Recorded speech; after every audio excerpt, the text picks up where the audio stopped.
In the dimly lit theatres of early 20th century London, where the smell of grease paint lingered in the air, one actress emerged as a beacon of brilliance, captivating hearts with a blend of humor and depth. Born in the 19th century, she became an iconic figure in British and American cinema when she was already in her 70s.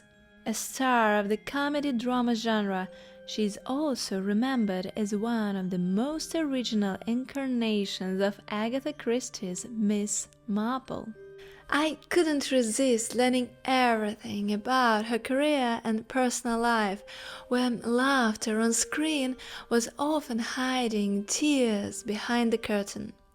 This is the extraordinary story of Margaret Rutherford.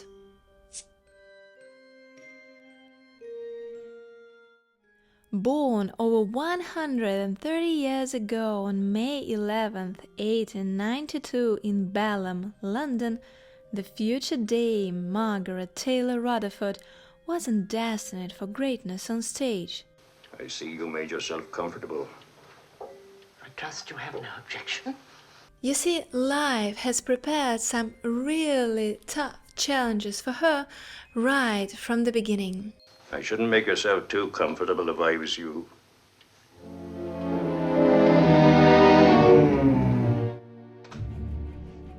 Margaret's father, William Bann, was coming from a well-established political family. In some ways, the most civilized and educated of all Banns, as one of his relatives used to say. William spoke several languages, was an accomplished poet, and worked as a journalist. In 1882, he married Florence Nicholson. Alas, the honeymoon didn't go as expected, and soon after it, William suffered a nervous breakdown and severe depression, and was put into asylum. It's most awfully difficult to explain. Well, facts first, explanations afterwards. It's the facts that are so difficult to explain. They're so fantastic. Facts very often are. As soon as he felt okay, he was taken home so that his parents could take good care of him. Yet the irreparable tragedy happened. Apparently, still suffering from progressing mental illness, William Bann brutally murders his father. At the same time, he also attempts to end his own life, slashing his throat with a pocket knife. As a result, William was proclaimed insane and spent 7 years in asylum, and was then forced to abolish his surname, Bann, and took his middle name, Rutherford, as the new last name. New name, new life. The still young couple reunited and decided to start everything all over again, and together with their newborn daughter, Margaret, they sailed off to India. There, far away from the old troubles, everything seemed to come out nicely. The family appeared to be settled, and William's mental health was stable. However, the evil fate didn't want to leave this family alone, and this second attempt didn't work either. They were expecting a second child when Florence developed a serious progressing depression. One morning at dawn, a servant found her hanging on a tree in their garden. Like her sister before, she also committed suicide. Now carry on, I'm all ears. Interestingly, this now widely shared story doesn't have much evidence to be taken without a grain of salt. At the same time, there are documents that suggest that all three of them, William, Florence and Margaret, returned to London from Calcutta in 1895 and settled in Berkeley Place in Wimbledon, where in 1896, a year later, Florence died of nervous exhaustion brought on by a weak heart. So, was there a suicide or not?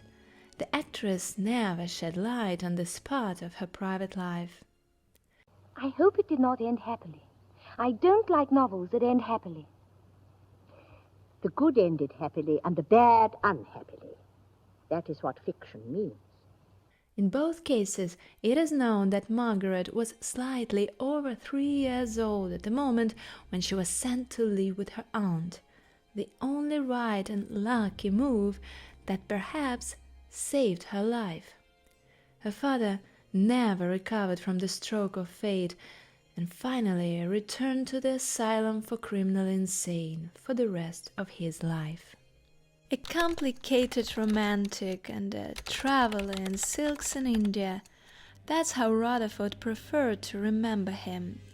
She would learn the horrible truth about her father at the age of 12, to her great despair and sleepless nights of fear that next he would come for her. Too much television. You must learn to rationalize your imagination. What a beginning, huh? Not surprisingly that her relatives were seriously afraid that this family history of mental illnesses wouldn't leave untouched the young Peggy. Imagine the stress level that tormented the future cinema star from the early childhood. Luckily, the girl's aunt from her mother's side, Bessie Nicholson, did everything she could to ensure that the poor kid could have hopes for a much better future. I had a wonderful aunt who I called my adoptive mother, and one of the saints of the world, and a gay saint too, who cheered the days of someone who would otherwise have been quite a sad little girl. Margaret's aunt applauded her niece's interest in acting during school years and left her a substantial legacy that secured Margaret's entry to the famous Old Vic School of Drama. It was suddenly a fairy story. I couldn't believe it. And so the day went on, increasing in its glory. I reached the Old Vic and I found I was to be lady-in-waiting to Edith Evans, together with several other very beautiful girls. I was much older and not beautiful, and stand behind Edith Evans, and every night to face an audience, which of course fed my sense of exhibitionism. I was 8 years old when I made my mind up I was going to be an actress. Margaret recalled her first performance in family production at home. It was spectacular. That night I went to bed filled with dreams of being an actress. This was to be my life. There could be nothing else. Curiously, the fresh graduate Peggy Rutherford first decided to become a piano teacher. I guess the reason could have been twofold. No, she never betrayed her dream of acting. However, when she mentioned that at her boarding school, she was immediately told off. Young ladies at Ravenscroft just didn't become professional actresses, and since she was showing promise in piano playing, she'd better follow that path, or at least become a teacher of elocution, the art of speaking with clear distinction while keeping control of breathing, gesture, and posture. All actors needed to master elocution, and she, Peggy, apparently excelled at it.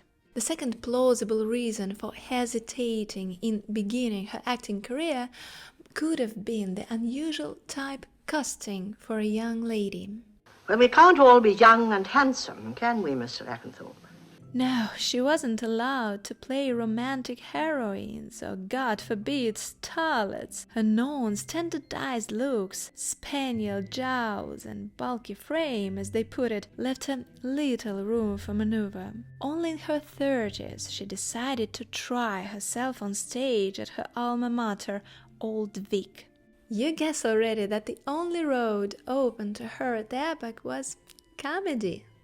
You know, it isn't just that you don't look like Jane Mansfield. You're not my idea of a maid, either. Well, quite honestly, I don't think you'd be everybody's idea of a boy. I never intended to play for laughs. I'm always surprised that the audience thinks me funny at all. Apparently, Margaret wasn't fully happy with this opening pathway in her life, yet luckily followed it, though much against her heart, at least in the beginning. I don't mind being thought eccentric, because I like to be a person by myself, you know, with my own kind of ways. I mustn't say distinctive, but a little bit odd I don't mind being. Yet, as it often happens, and even more often gets quickly forgotten, her success didn't happen overnight. Imagine, 8 more years have passed since her debut on stage, when the critics first noticed and recognized that there was something in this 47-year-old no-name actress. That was a 1939 stage adaptation of Oscar Wilde's play The Importance of Being Earnest, a trivial comedy for serious people, at the Globe Theatre, where Rutherford was playing Miss Prism. Interestingly, she would reprise the role 13 years later, now in the first cinema adaptation of this play, directed by Anthony Asquith. Prism, where is that baby? Lady Bracknell, I admit with shame that I do not know. I only wish I did. The unique thing about Margaret Rutherford is that she can act with her chin alone, said one of the critics of Rutherford's next success on stage, now in the role of the spinsterish medium Madame Arcati in Blithe Spirit, a comic play by Noel Coward set on stage in Piccadilly Theatre in 1941. And again, the theatre performance made it on cinema screens in the eponymous comedy movie. Would you like a cocktail? If it's a dry martini, yes. If it's a concoction, no. Experience has taught me to be very wary of concoctions. It is a dry martini. How delicious. Although it was considered a failure by contemporary critics and flopped at the box office, earning on both sides of the Atlantic, this colored adaptation has still made it to cinema classics, mostly for its technicolor advancements, which brought the film its Academy Award for Best Visual Effects in 1947. How's that? This is first rate. It really is first rate. Absolutely stunning. I'm so glad you're pleased. Rutherford continued to thrive in theatres in London and New York until the late 1960s. Yet that Blithe Spirit movie opened her the doors of the big screens.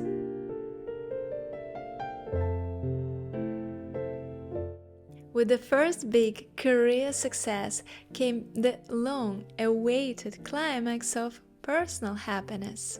In the same 1945, Margaret Rutherford finally married her partner for 15 prior years, British actor Stringer Davis.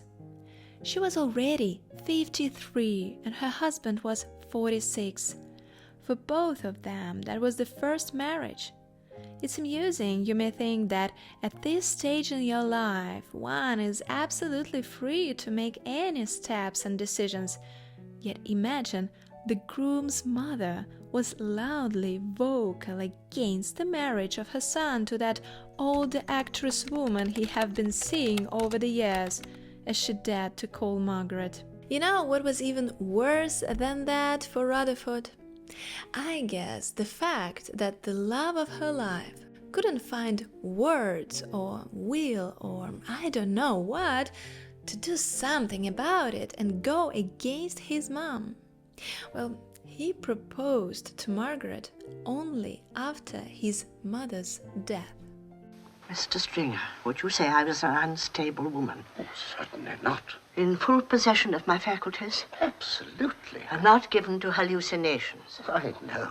Thank you, Mr. Stringer. Luckily, they did manage to enjoy the later stage of their lifetime together, being truly supportive of each other's endeavors in sickness and in health.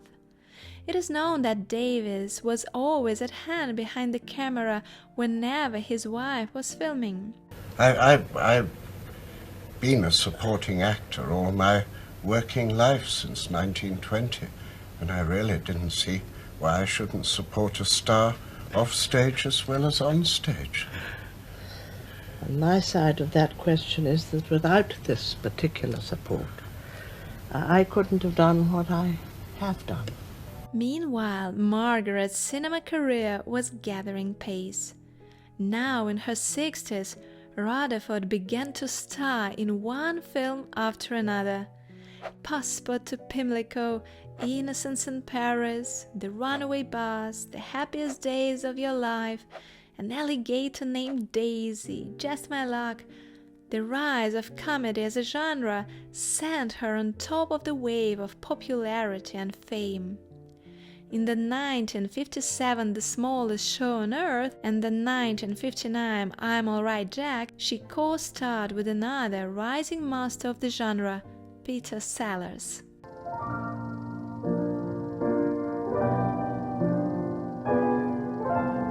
Old films, Mr. Spencer. Classics, you might say. Seems like old times once more.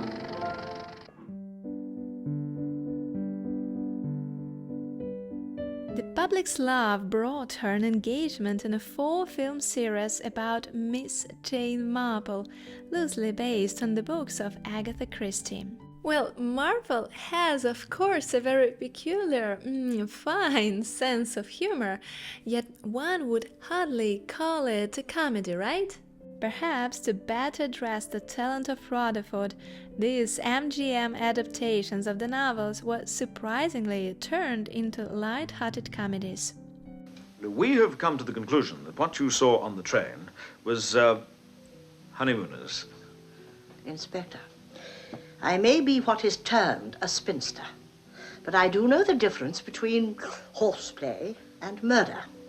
Indeed, Margaret Marple had a colorful character, respectable but bossy and eccentric. Although generally loved by the public, some viewers criticized her for entirely missing the quietness and sharpness that were highlighted in the novels. Rutherford insisted on wearing her own wardrobe and made sure her husband also appeared in some episodes. Mr. Stringer, will you kindly give me a leg up? Really, Miss Marple, Please, Mr. Stringer. No. Make a stirrup. Curiously, they both then made guest appearances in the 1965 Poirot movie, The Alphabet Murders. Another unique appearance marked this 4-series adaptation of Miss Marple. I'm Jane, from Mrs. Binster's employment agency, the new maid. Well, you look old enough to know better. Come in. One of the brief episodes features Rutherford's dear lifelong friend, Joanne Hickson. Decades later, she would say her own word in this role, becoming the definitive Marple now for the new generation of viewers. A unique case, these 1960s films were released when Agatha Christie, the author, was still alive and could say what she really thought of this actress-character match. It is no secret that Rutherford was a close friend of the Christie family, and still, people say that Christie wasn't too keen on her comic version of Marple. Would you agree with that? I think that Christie would get the idea that it was a deliberate step aside from the original character and an attempt to add some different creative twist. Marple her name, Marble her nature. Whatever the true impression, Christie still dedicated one of the next Marple novels, The Mirror Cracked from Side to Side, to Rutherford.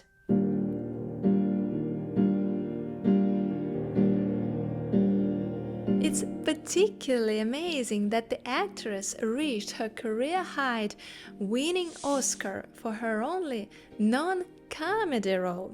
Well, at least not entirely. In 1963, she appeared in the VIP's drama alongside the magnificent pair of Elizabeth Taylor and Richard Burton, whom, despite his own superstar status, was in awe of Margaret Rutherford, and her casting in this film was one of the main reasons he signed on to do it. The MGM film, directed again by Anthony Asquith, tells the partly fictional, partly true life-inspired story happening in the Terminal 3 of London Heathrow Airport during a fog. You know, I'm sure I had it when I left home. Yes, but I'm afraid you can't travel to America without a vaccination certificate, madam. I'm really not afraid of a little smallpox. Yes, well, I'm afraid it's a regulation, madam.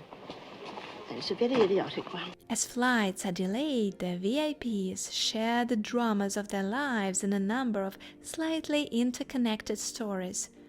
In this area of star performances, Rutherford portrays the Duchess of Brighton, who is on her way to Florida to take a job which will pay her enough money to save her historic home.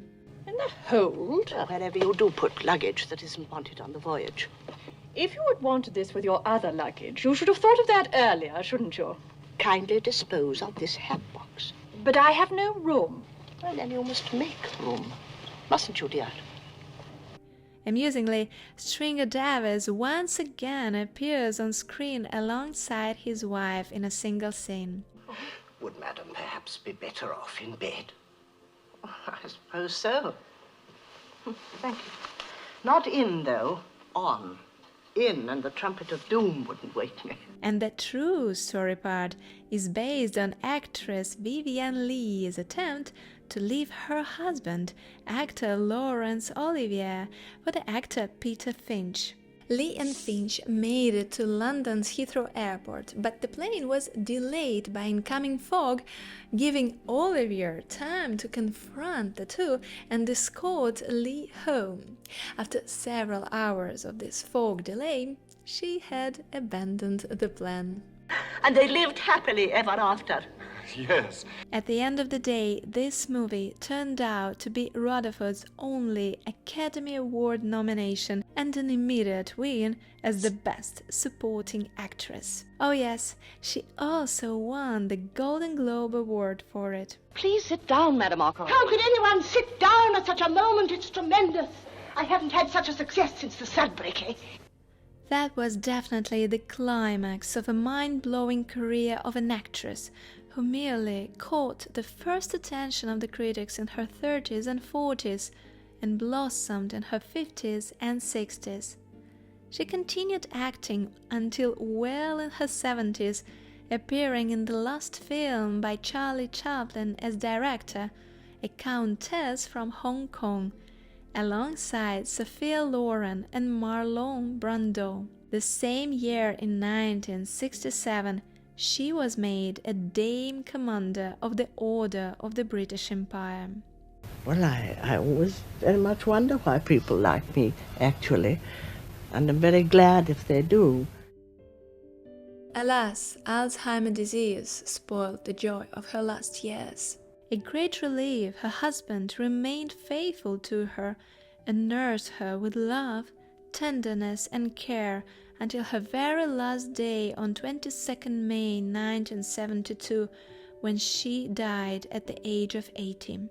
Despite being 7 years younger, he survived her only for 15 months. It's soothing to learn that, for him, she was not only a great talent, but above all, a beauty. Margaret Rutherford's journey was one of triumph and tragedy, a tale of loss, laughter, and love. More than 50 years have passed since her death, and yet her legacy lives on, not only in the characters she portrayed, but in the hearts of those who were touched by her magic. A blithe spirit is inscribed on the base of her memorial stone. Perhaps that was indeed with this light and joyful spirit and true passion for life she became a household name with her memorable performances in classic British comedies. Thank you everyone for watching. I hope these were minutes well spent, and I'll see you in my other videos.